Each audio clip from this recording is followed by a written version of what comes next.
Bismillahirrahmanirrahim. Wa ngalogat kitab Safinatun Najah anu katilu. Paslun alamatul bulugi.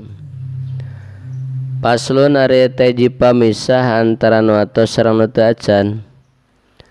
Alamatul bulugi ari pirang-pirang cirina baleg. Salasun eta aya 3.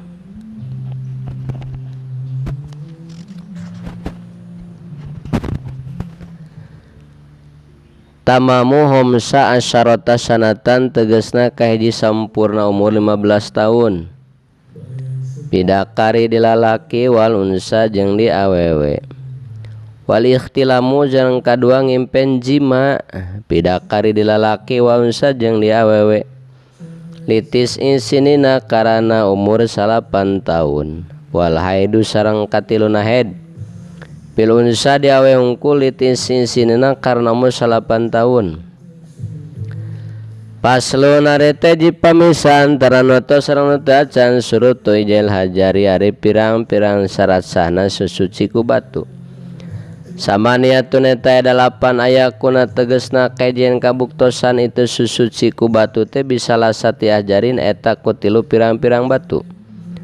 Wayan kajeng yang kadua narima beresinan mahalu tempat keluar najisna. Walaya jipa jeung yang ulah kaburu garing itu naon an najsu najisna. Walayan takila jeung ulah narima pindah itu najis dina tempat keluarna. Walaya tura jeung ulah datang alaikan itu najis naon akharu najis sejen. Walayu jawija jeung ulah ngaliwat itu najis sop hatahu kana gigir duburna jalma.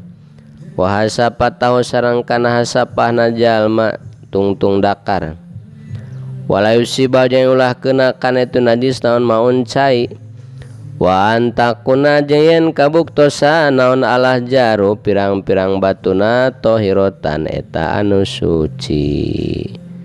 Wallahu a'lam. Mengke diteraskeun kana paslun furudul wudu'i.